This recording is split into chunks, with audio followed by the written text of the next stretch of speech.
सबों को जय यीशु।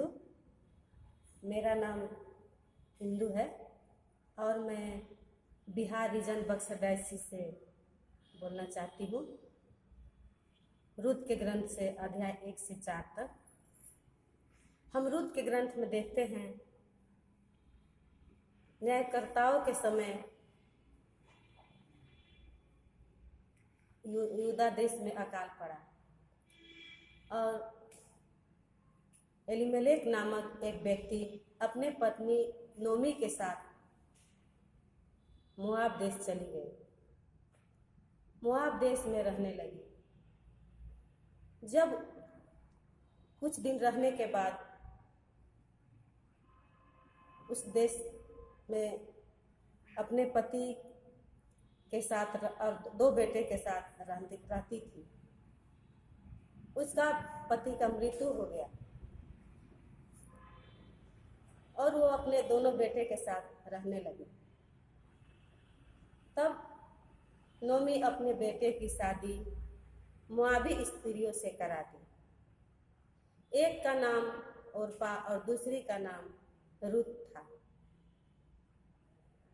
अपने दोनों बेटे के साथ अच्छा से रहने लगी।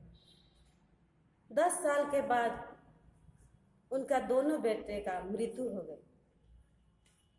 मृत्यु के बाद नोमी सोचने लगी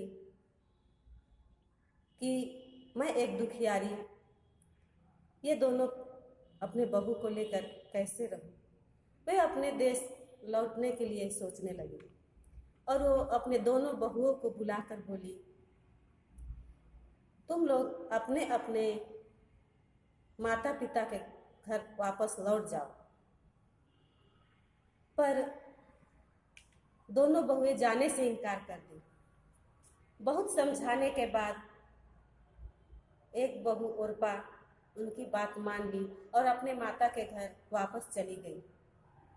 पर रूत जाने के लिए तैयार नहीं थी। रूत अपने सास से बोली, जहां आप रहेंगी मैं वहीं रहूंगी और आपका ईश्वर मेरा ईश्वर होगा। आप जहां मरेगी मैं वहीं मरूंगी। तब नोमी अपने बहू के साथ अपने देश लौट गई। उस समय जौ की कटनी लगी हुई थी और नोमी के पास खाने के लिए कुछ भी नहीं था। रूत अपना सास से बोली, मुझे उस खेत में सीला चुनने के लिए जाने दीजिए। तब नोमी ने उसको इजाज़त दे दी और रूत सोचने लगी उसकी शादी मैं करा दूं और एक बोअज नामक व्यक्ति से उनका शादी करा दी, जो उनका पति एलीमेलेक का संबंधी था और रूत